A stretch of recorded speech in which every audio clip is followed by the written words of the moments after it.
Hey everyone, and welcome back to another video. So today I'm going to be talking about season 1 of The Defenders, which is the new Marvel original Netflix show. Now if you didn't already know, I'm a huge fan of Daredevil and Jessica Jones as television shows. I didn't actually get to finish Luke Cage, and Iron Fist wasn't the best, but I was super excited to see all of these heroes combined as one and fight crime. So The Defenders is 8 episodes long, and the episodes range from around 45 minutes to an hour, and I really like that Netflix decided to go for a shorter season with this show. So without giving too much away, The Defenders follows Jessica Jones, Daredevil, Luke Cage and Iron Fist as they combine together in a team to fight against the heads of the crime organisation called The Hand. Now we've seen The Hand before in the television shows Iron Fist and Daredevil, and we know that they're an infamous crime organisation. They are pretty vicious. So with all the power that The Hand possess, it was needed that these 4 heroes come together to fight against them. So this show begins with following each individual character's stories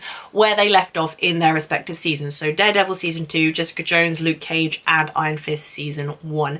And in some way, shape or form, each of the characters' storylines managed to merge together and intertwine to how The Hand is going to handle destroying New York, basically. And I really like that that was the route they took with the first couple of episodes of the show. They weren't automatically going to get on and decide to fight crime together. These are 4 very stubborn characters that just weren't going to work together unless very much needed. And I also found it really interesting as a nice refresher and recap of where each individual character is at the end of their seasons. Because there are 4 stories to follow in Defenders, I think they did a really good job of balancing out how much screen time each character had, how much story we knew about each individual character. But considering we do have all 4 Defenders, we also have the characters from each of their shows in. So we have Misty Knight, we have Colleen Wing, who I love and will forever love. Obviously Claire Temple, Foggy Nelson, Karen Page and Trish Walker join the gang as well, and I just love seeing all these side characters. And I just miss Jessica Jones so much. It's been almost 2 years since the first season of Jessica Jones premiered on Netflix, and oh, I've missed her. I've also missed Matt Murdock a lot, and I really like Luke Cage's character, but oh my goodness, if you've seen my Iron Fist review, you know I just really can't stand Danny Rand as a character. Now each of the Defenders has their own character arc within the series, and some of them are done really well, like I think Matt Murdock's is done really well, I think Jessica Jones is done really well, but Danny Rand's is practically the same as it left off in season 1 of Iron Fist. Up until maybe 10 minutes of the last episode where he magically becomes an adult. I swear, if you took a shot for every single time he said, I am the Iron Fist, I am the Defender of Kunlun, I will defeat the Hand, you would be drunk within 3 episodes. In terms of characters, I still think that Jessica and Matt are still my favourites. Out of all 4 of them, I think their shows are the best, and I think they do the best job with their characters throughout The Defenders. But I do like Danny's character a little bit more than I did in his own show. And just overall with the characters, I love the diversity of the cast. We have so many badass women of colour: Claire Temple, Colleen Wing, Misty Knight, Elektra, so many badass women. I love them, and I love Jessica Jones, and just I love Netflix for bringing me this beautiful diverse cast of women. I love how intertwined the universe of Marvel Netflix now feels. Although Defenders is on a much smaller scale than things like the Avengers or X-Men, I think they do a great job keeping it so enclosed. Obviously this isn't a worldwide threat. Everyone keeps saying, why don't the Defenders just call the Avengers? Because the Avengers have other stuff to do. They're trying to save the world. The Defenders are just trying to save New York. And if I'm honest, most of the time I find the Defenders way more entertaining than I find the Avengers, because obviously it's Marvel Netflix. There's more gore, there's more adult themes and humour, and there is just a lot more creativeness within Marvel Netflix than there is with the Marvel films. For example, in The Defenders, each of the 4 main characters has their own different cinematography type, and I think that is seriously cool. And overall, I just love the cinematography of this show. I love how they use side angles and how they shoot their fight sequences. In terms of action, I love how they use hand-to-hand combat in these shows. I particularly love it in Daredevil and Iron Fist. Iron Fist was a little less hard-hitting than Daredevil, but combined together in Defenders, I think it worked really, really well. Particularly in the last episode, there is this 360 fight sequence that is beautiful. And what would a Marvel Netflix show be without its infamous hallway sequence, and combining all 4 Defenders into that was perfect. Putting all of the Defenders together makes for really great wit and banter because it's just so funny them meeting each other for the first time. I mean, Luke Cage has unbreakable skin. Daredevil has supersonic hearing and senses.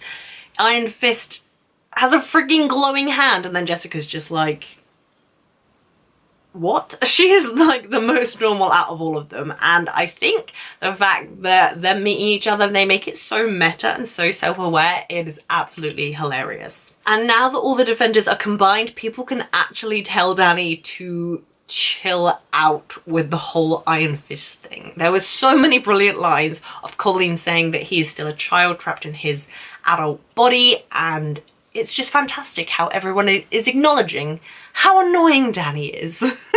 We can't have any Marvel property, obviously, without having the villain. Now, I found the history of the Hand really, really interesting to learn about in the show. I thought it was very, very well thought out. Obviously, it's based off of comics, so the TV showrunners didn't make that up. Although the history is really interesting to learn about, I think the overall character arc of the villain was very, very weak. I think it just kind of stayed the same throughout the whole show. There was no sort of remorse or humanity in this villain, and I really, really like seeing that in villains because it makes them more relatable in a very strange way, and I find that very, very intriguing in a villain. Whereas the villain of the show, Alexandra, played by Sigourney Weaver, although Sigourney Weaver did a great job with her character, I think there could have just been a little more of an interesting arc to Alexandra. And I honestly thought the plot would be a lot larger when it came to the villain. I know they like to keep things small scale, but I didn't really feel a lot of threat from her. I felt a lot of threat from, spoilers, Elektra, because she is so powerful and she was so relentless. But there are other villains in the Netflix original universe of the television shows, don't know where that came from, that are much more threatening than Alexandra. For example, Kingpin, for example, Kilgrave. I just think her as a villain in the Defenders could have been so much stronger, considering she's going up against 4 of the most powerful people in New York City. A lot of my issues with the show come from the characters and their dialogue. Obviously, we have the problem with Danny Rand never developing as a character, and the fact that the Defenders talk a lot about morality. They talk a lot, but they don't do a lot. There are a lot of decisions made by these characters that I think are incredibly stupid. While they try and keep this world realistic, where they get the NYPD and the police involved, I also think the police should probably step aside, considering they know what they're up against. They should probably just let the Defenders handle it. And while I enjoyed seeing Jessica Jones, Matt Murdock and Luke Cage return into this team, I had a lot of issues with this show. I thought it was fun, I thought the action was good, but the addition of Iron Fist and Danny Rand being one of the main focuses of the plotline really made it hard for me to invest in the story. They needed to do such a better job with Danny Rand's character from the beginning, not just towards the end. While the comedy and action was great, the characters, especially the villains, could have been written 10 times better, and the overall plot could have been written 10 times better. I definitely still rank Daredevil and Jessica Jones higher than this show. I haven't finished Luke Cage yet, so I can't rank that anywhere, but I'm just gonna say Defenders was 10 times better than Iron Fist, mainly because Matt Murdock and Jessica Jones. It is really amazing how they are expanding this world and putting all of these stories together to create a larger universe. I can see where they're going to go in future seasons, and I'm very, very excited to see what they have in store. So those were my thoughts on Defenders Season 1. Let me know down below in the comments what you guys thought. And if you like this video, please be sure to give it a thumbs up. And if you haven't already, please subscribe to my channel. I'll be putting lots more videos on very, very soon. My social media links are down below in the description, but I'm rhiannatoria on Twitter, Facebook, Instagram, and Letterboxd if you want to come follow me. And as always, thank you guys so, so much for watching. I will see you very soon. Bye!